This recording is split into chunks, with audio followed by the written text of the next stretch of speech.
Welcome back, everyone, to the Deep Dive.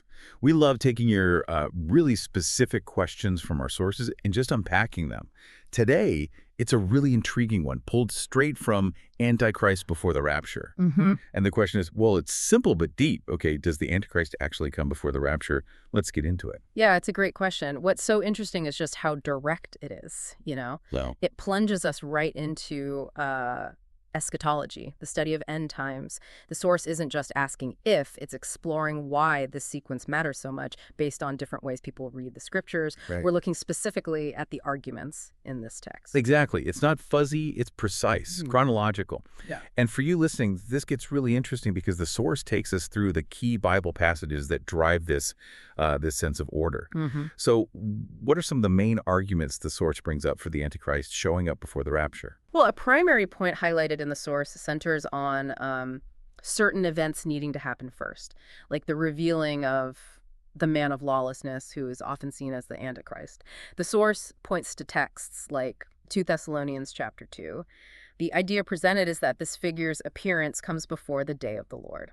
So this implies a sequence where the Antichrist rises, the Great Tribulation begins, and believers are, well, still on earth for at least part of it. Right. The rapture, in that view, might happen late, maybe midway through the tribulation or even after it.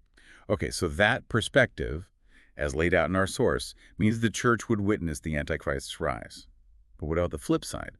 Does the source cover arguments for the rapture happening first before the Antichrist is, fully revealed? Oh, absolutely. The source definitely explores the pre-tribulation rapture viewpoint as well. It's quite prominent.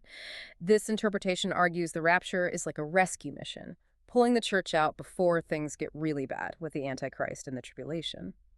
Often, this view emphasizes the church being spared God's wrath.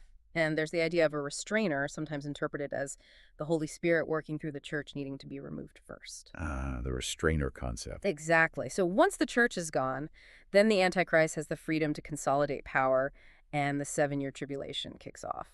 He's revealed, really, to a world without the church present in the same way. That's a critical difference. Yeah. So our deep dive today, really focusing on this one question from Antichrist before the rapture, shows it just unlocks a whole lot of complex scriptural readings.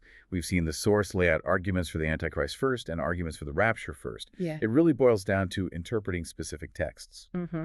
It highlights this human desire, maybe, for a clear timeline through prophecies that can feel pretty overwhelming. So wrapping this up, what does this all mean for you? We've really tried to stick to that precise question. Does the Antichrist come before the rapture? And maybe the final thought to leave you with is this. What can we learn from the fact that we even ask these kinds of specific sequential questions about complex prophecies? What does focusing on the order tell us about how we approach trying to understand the future and its potential implications? Something to ponder.